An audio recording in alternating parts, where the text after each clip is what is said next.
दोस्तों आज की इस वीडियो में बात करेंगे मिष्ठान फूड स्टॉक में। स्टॉक में जो आज ओपनिंग हुई थी अच्छी खासी तेजी के साथ हुई थी, बट उसके बाद स्टॉक में गिरावट हुई और जो क्लोजिंग हुई ना तो प्रॉफिट के साथ और ना ही किसी गिरावट के साथ हुई। तो इस स्टॉक में आगे क्या करें, क्योंकि ये स्टॉक काफ़ी दिनों से रुला रहा है और सभी निवेशकों का सवाल है कि 30-50 रुपये कब जाएगा। देखो सर, इन सब के ऊपर बात करेंगे और साथ में जिन निवेशकों ने 25 रुपये के लेवल पे भी खरीदारी कर रखी है, यदि होल्ड रख रखा है तो क्या होल्ड करें, क्या अभी स्टॉक को सेल कर दें, क्या बाई करने का मौका है, इन सब के ऊपर बात करेंगे। लेकिन उससे पहले यदि आप लोगों ने चैनल को सब्सक्राइब नहीं किया तो प्लीज़ चैनल को सब्सक्राइब करो, क्योंकि आप लोगों को जितना सपोर्ट रहेगा उतना ही मुझे मोटिवेशन मिलेगा, ताकि आप लोगों के लिए और अच्छी वीडियो और अपडेट लेके आ सकूँ सर। और साथ में टेलीग्राम ज्वाइन कर सकते हो। यहाँ पे शॉर्ट टर्म के लिए स्टॉक बाई और सेल कराए जाते हैं। ये स्टॉक दिया था गिरवेल वेल का लगभग 162 रुपये में, 190-92 पे स्टॉक अभी फिलहाल चल रहा है। ठीक है, साथ में एक स्टॉक और दिया था मैंने जो लगभग 615 से 20 रुपये के लगभग दिया था। ये था इंडियन मेटल जो 750 तक जा चुका है विद इन 10 डेज में। तो इसकी लिंक वीडियो की डिस्क्रिप्शन में, वहाँ पे जाके ज्वाइन कर सकते हो। शॉर्ट टर्म के लिए यहाँ पे स्टॉक प्रोवाइड किए जाते हैं सर। यदि मिष्ठान फूड के 6 महीने के चार्ट की बात करें तो यहाँ पे 56% का रिटर्न है। जो निवेशक यहाँ 25 रुपये में फंस गए थे, अचानक कंपनी के जो Q3 के नंबर आए थे उससे पहले जो तेजी आई थी, उस तेजी को देखते हुए यहाँ पे फंस गए थे। हालांकि कंपनी के नंबर अच्छे आए थे, ठीक है, और पिछले क्वार्टर से भी बेस्ट आए थे, बट उसके बाद स्टॉक में एक तरह से प्रॉफिट बुकिंग होनी शुरू गई और स्टॉक में यहाँ पे गिरावट और साथ में सेबी के बयान और मार्केट दबाव के कारण स्टॉक में और गिरावट हुई। तो मैंने बोला था यदि गिरावट हो रही है ना 15, 16, 17 रुपये तक, तो यहाँ पे और बाइंग कर लो। हालांकि मैंने दोबारा से 20 से 21 रुपये पे बाई करा दिया, ठीक है, उसके बाद भी स्टॉक में गिरावट हुई, लेकिन स्टॉक में रिकवरी देखने को मिली और स्टॉक में लगभग रिकवरी हो चुकी है। आज जो स्टॉक ने हाई लगाया लगभग 21 रुपये 50 पैसे तक इसने हाई लगा दिया, ठीक है।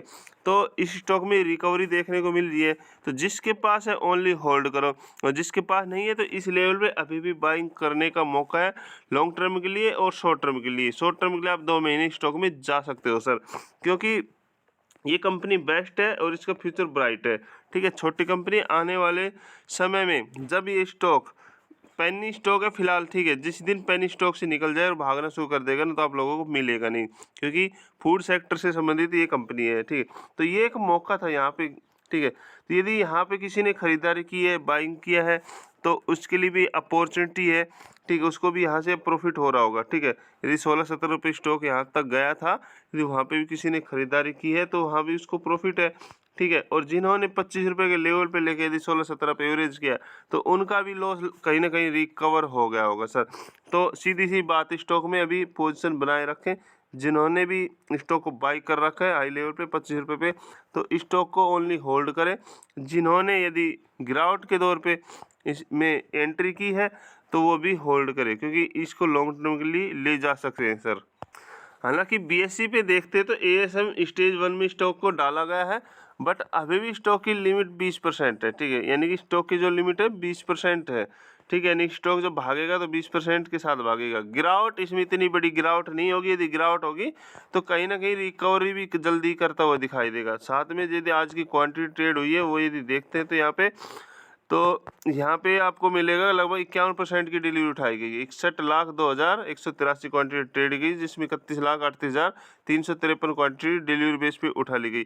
और कंपनी ने राइट इशू जारी किया था, तो जिसके पास राइट इशू, क्योंकि 2 अप्रैल से राइट इशू था, तो जिसने अप्लाई किया उनको यदि शेयर आ गए होंगे वो अपना भाई सेल कर सकते हैं प्रॉफिट के साथ, ठीक है।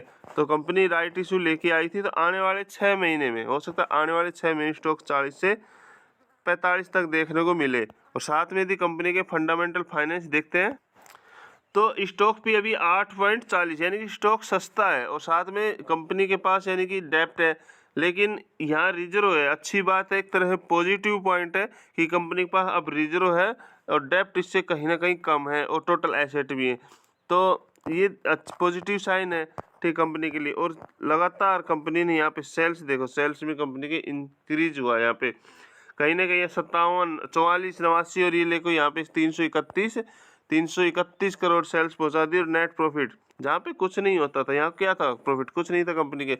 लास्ट के 5 क्वार्टर देखो लगातार इंक्रीज हो रही, नेट प्रॉफिट 11 करोड़ ठीक है, 14 करोड़, 69 करोड़, 87 करोड़, 93 करोड़। इस बार क्वार्टर आएगा लगभग 100 करोड़ प्लस में आएगा। हो सकता है धमाका भी देखने को मिले, क्योंकि कंपनी है एक ही सिंगापुर में इनकी सब्सिडरी, वो भी शायद कंपनी वो भी दिसंबर में स्टार्ट हो चुकी है सर।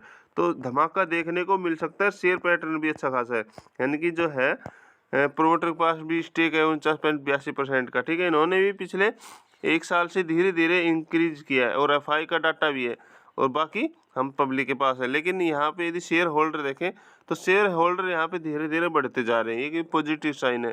ठीक है सर, तो स्टॉक को ओनली होल्ड करो लॉन्ग टर्म के लिए, और शॉर्ट टर्म वाले 6 महीने के लिए, 3 महीने के लिए रख सकते हैं सर, क्योंकि ये स्टॉक 3 महीने में लेके 6 महीने तक अच्छा पैसा बना के देगा सर।